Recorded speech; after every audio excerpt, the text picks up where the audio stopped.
Hello neighbor, this is Curt with eTrailer, and today we're going to be taking a look at the Thule WingBar Edge roof rack and see how it works with our 2024 Mazda CX-50. Now, if after watching this video you decide that this is the roof rack for you, and you go ahead and get it, put it on, you use it a few times, go ahead and share with us what you think about it in the comments below. We would love to share your experience with our other neighbors so they can make the best decision for themselves. Now, a roof rack can be an excellent way to carry some of that extra cargo with you on your next adventure. There are other ways to do it, of course. You could always use the hitch along with hitch carriers and hitch baskets. However, that does leave a big footprint behind the vehicle, can make it difficult to park, and not only that, it does, being that low to the ground, seem to be a little more accessible to things like thieves and other kinds of damage. A roof rack is a great way to kind of get those extra things up and out of the way.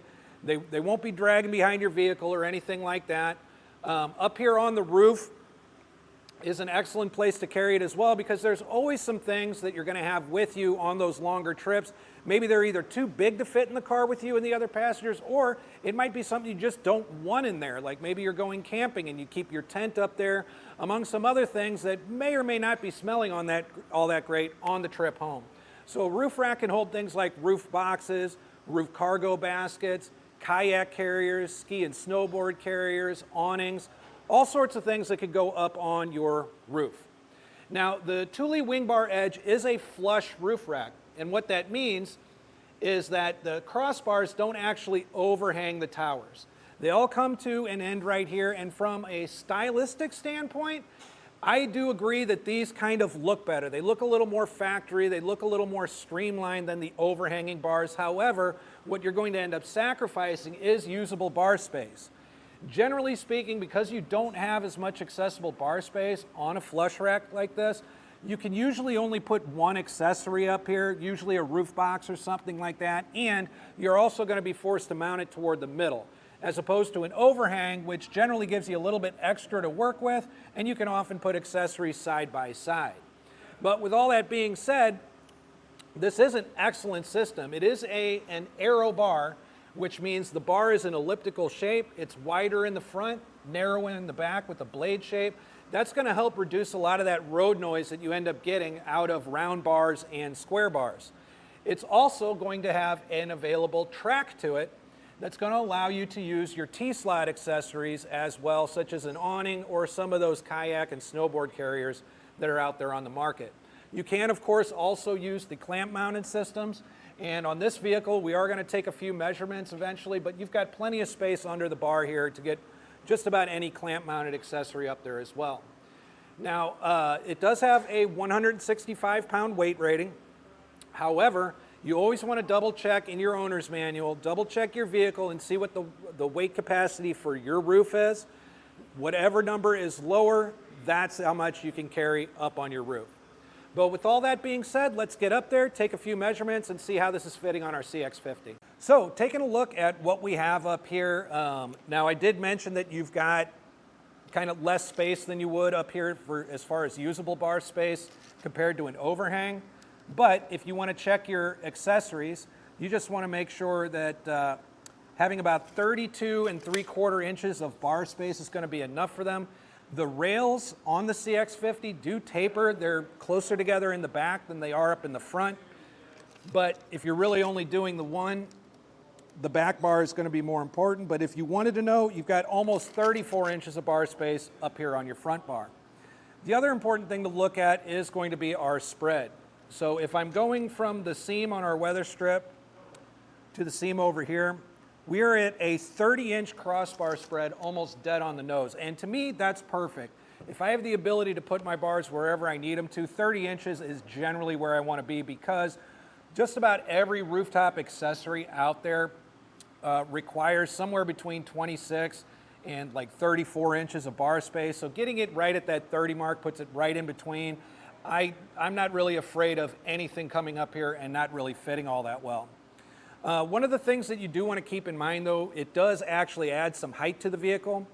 So if you've got a low garage opening or anything like that, just be mindful.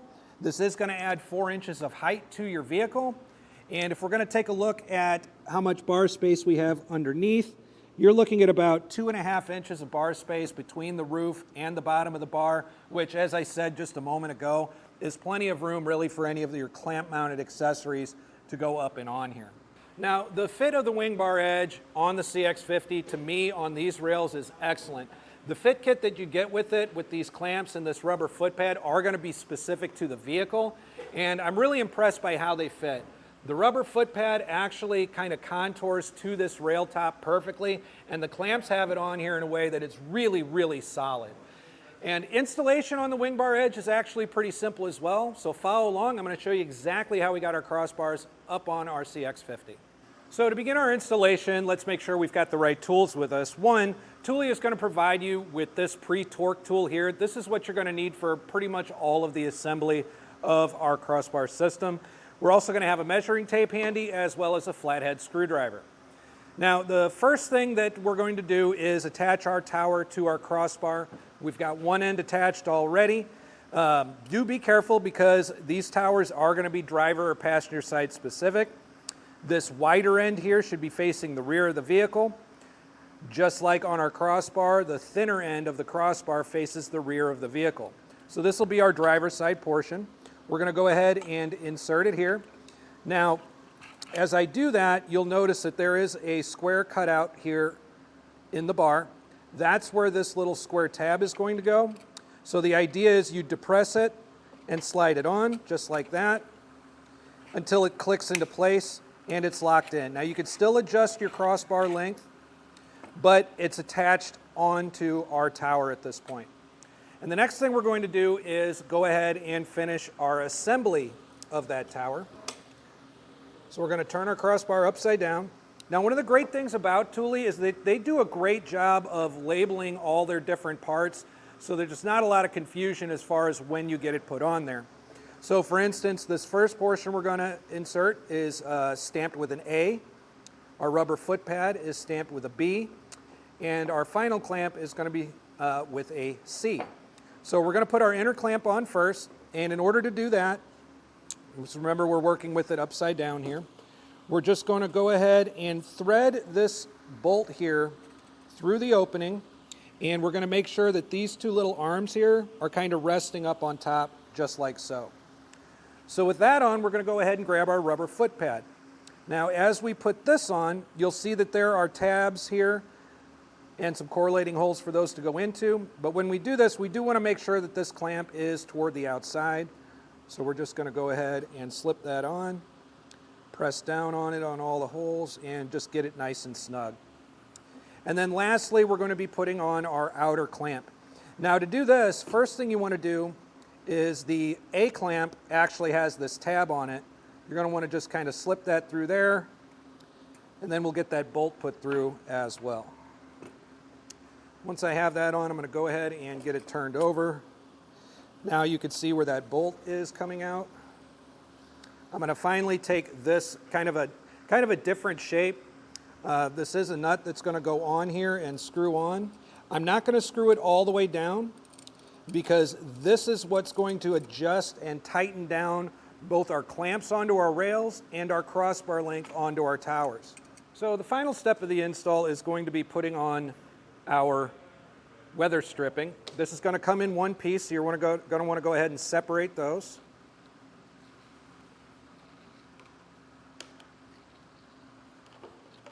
And once we do that, we're going to go ahead and get it installed here. Now, on the back part, the part facing the rear of the vehicle, that's where this more plain section of strip is going to go. So we're just going to feed it into this tab, and just a little bit at a time, just kind of press it along its way all the way to the end. Now the next portion is going to be this section with the arrows. The arrows, by the way, should be pointed toward the front of the vehicle if that helps you out at all. So we're just going to go ahead and install this the same way on the opposite end. So once we have that in place, we've got everything assembled and we're ready to get it up on the roof. So as we put it on, just keep in mind that, again, the part where the arrows are pointing or the wider portion of the bar is going to face the front of the vehicle. So it is helpful if you have a friend to help you out with this, but it's not that heavy. So if you could do it gently in a way that you just kind of settle it in right over there. I'm going to do the same thing on this side, just kind of open our clamp up. and get it resting on there. And as far as where on here you're going to put them, well, there are no fixed mounting points up here, so you're really kind of free to put these wherever you want. However, I do have a suggestion that perhaps because of the way that this tapers toward the front and slopes down, also as it gets to the front of the vehicle, they kind of bend outward like this. So I really don't want to install it too close to the front up here. I find that a really good place to install these is right where our door seams are for the most part. And that still gives us a really good crossbar spread up here, but it also gets us to a point where things are a little bit more relatively flat than they would be if, maybe I installed a bar way up here. So I'm getting this bolt kind of lined up with my door seams. I am going to check the other side to make sure it's lined up that way as well. And because I do want to guarantee that these bars are parallel to each other, I'm going to make sure that the measurement from one tower to the back one is the same on both the driver and the passenger side. So I'm going to go ahead and get those measurements and adjustments right now. So after measuring our crossbar spread and making sure that's equal on both sides, at this point now we're going to make sure that our crossbar is kind of evenly distributed across both of our towers. You'll find a little letter scale here on the inside of the tower. It's going to be A through the letter U. And if you get it kind of matched up, because we left this loose, we can still maneuver our crossbar back and forth a little bit.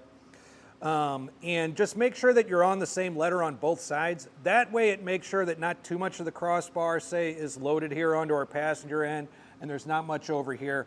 We really like, the crossbar to be as evenly distributed across here as possible. So in our case on the front bar, we've got the letter M here, and we've got the letter M over on the other side as well, so we know that we have an even crossbar.